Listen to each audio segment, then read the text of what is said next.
Hello and welcome back. My name is Dr. Christopher Gennari. This is a Great Big History Podcast, and today we do India. We start India and start with Indian geography.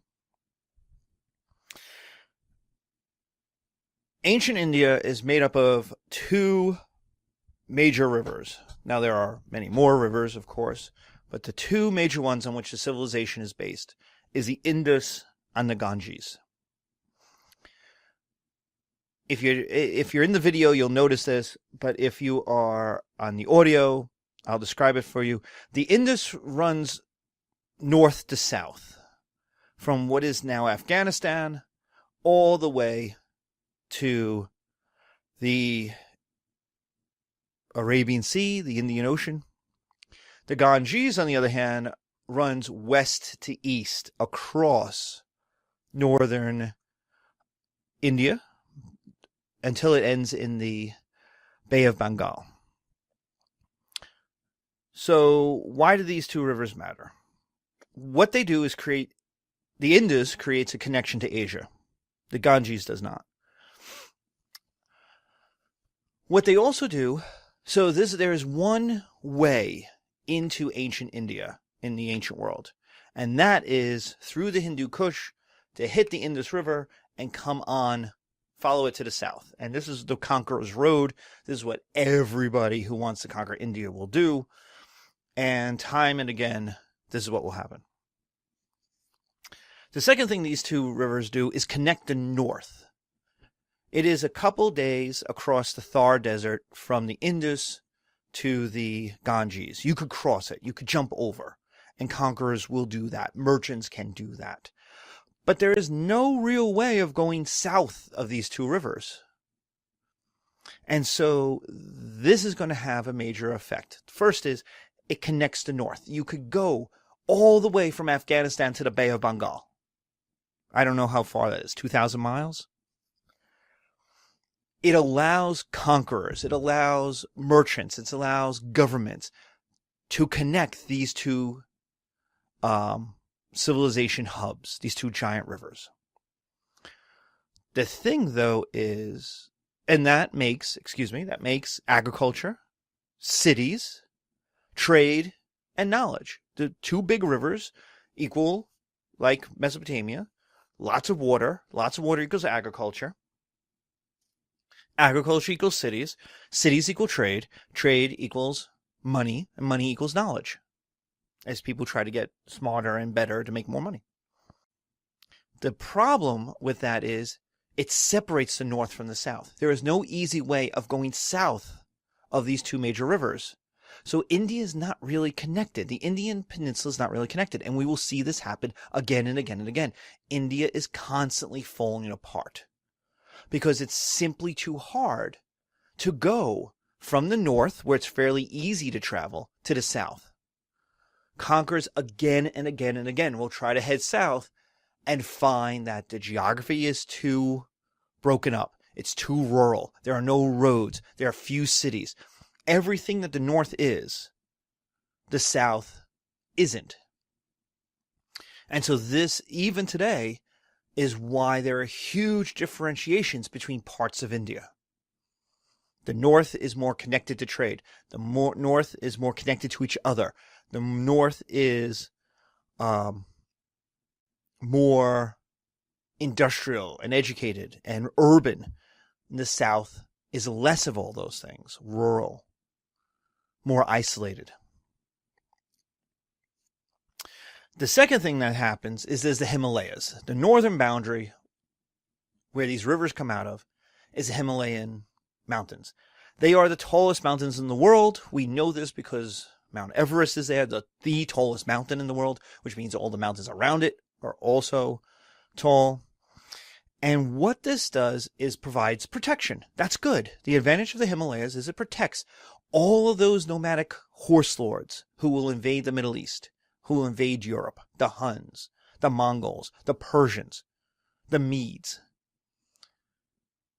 All of them were in Central Asia at one point, took a look to their left, saw these giant mountains, and said, "Hey, I wonder who's over those mountains. I bet we could kill them and take their stuff." And then they walked up to the mountains, looked straight up, and said, why don't we just keep on going? I hear Europe is nice. And so it protected them from conquests, from invasions, especially by nomads, that the Middle East and China, and rarer, but occasionally, Europe, suffer. The Huns don't sack India. They do invade Europe.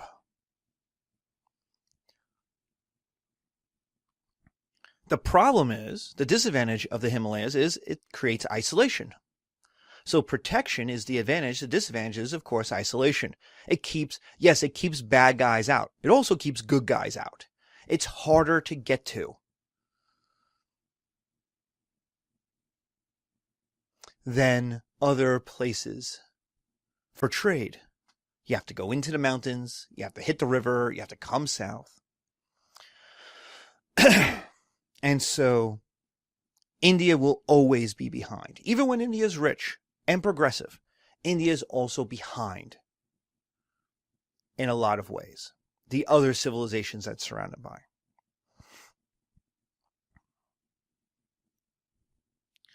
So what is the Indian imperial experience?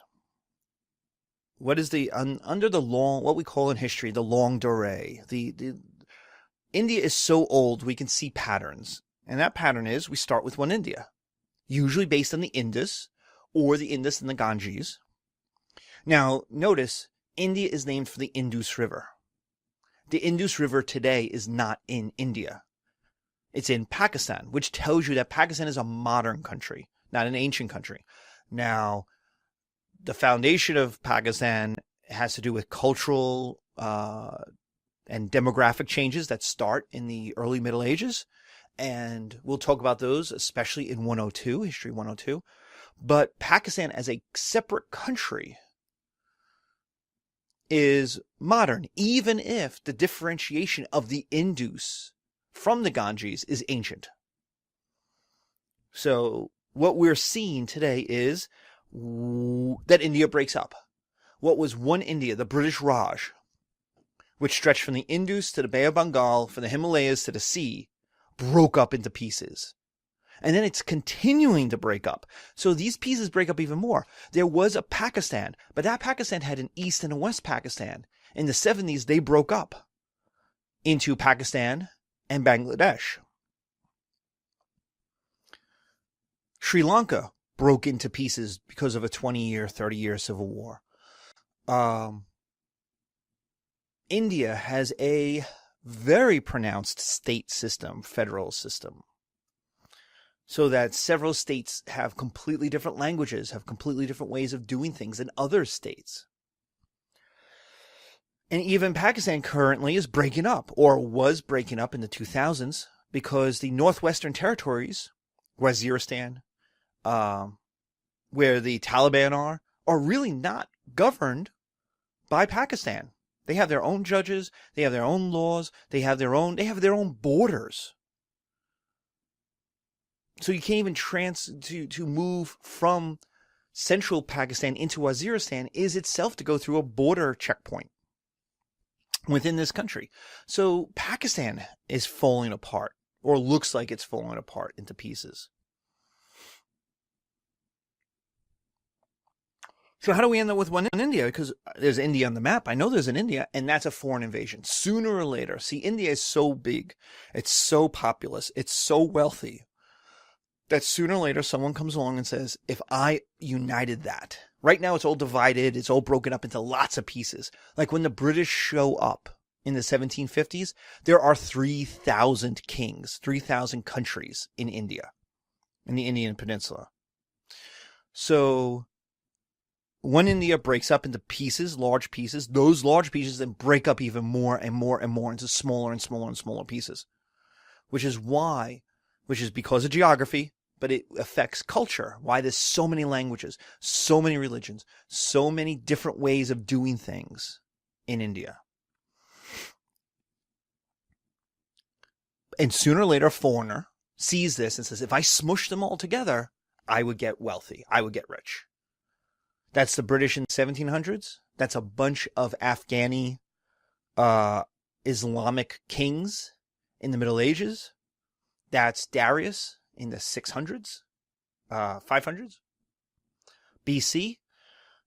Over and over again, that's Alexander in a way. Over and over again, these guys say, if I could smush it all together, I will get wealthy. And so a foreign invasion happens and smushes India, ancient India, today, which would be part of Afghanistan, Pakistan, India, Bangladesh,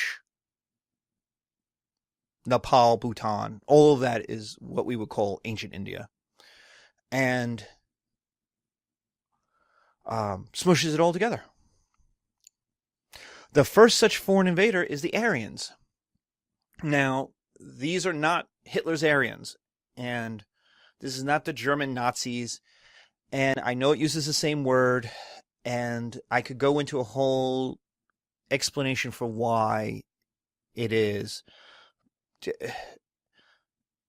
The point of the matter is that in the early 19th century, early 20th century, in the 1900s, 1905 or so, when it comes to racism, white people be crazy.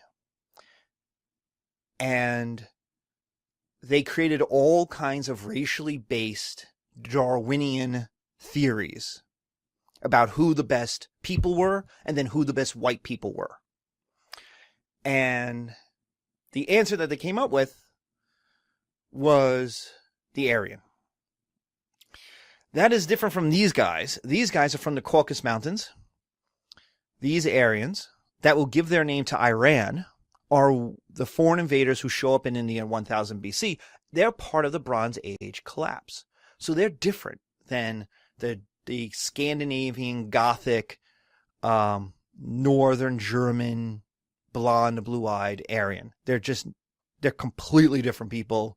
And it's just because of racism in the early 1900s that they've been smushed, that their names get smushed together. And if I explained it, if I went into great detail, I would explain to you and you'd say, Professor, that's crazy. And I would say, see my opening statement. When it comes to racism in the early 1900s, white people would be crazy. So the Aryans are foreign invaders. They're on the move during the Bronze Age collapse. And part of them ends up in what we call, in a country named after them, Iran. You just change the A, make it a little harder, and you get the I out of there, and Iran. They are chariot warriors. So they came from a tough neighborhood, the Caucasus Mountains. They came from the upper Middle East, and they end up in the Indus River in Bronze Age India, and they are clearly superior militarily. They conquer India, and they start to change the culture with their foreign ideas. They bring in their warrior gods. They are warrior people. They have chariots. They are warrior people. So they bring in their new gods, and this is going to create Hinduism, and we'll talk about how. But their demographic problem, they're invaders into someone else's homeland, which means there's not a lot of them, causes a demographic problem. And that demographic problem will result in the caste system, which is a separation of people by their job, not by gender, not by race, not by ethnicity, but by their job. Now, as in America, class and race go together in India, and so we'll talk about that in a little bit. So, the Aryans are our first invaders. And so what we're going to talk about in our next episode is how these systems work, especially the caste system, and then Hinduism. And then we'll have an episode on Buddhism, and then we'll do some politics. So we're going to have a bunch of short episodes and easily digestible, and that's what we're going to do. Thank you.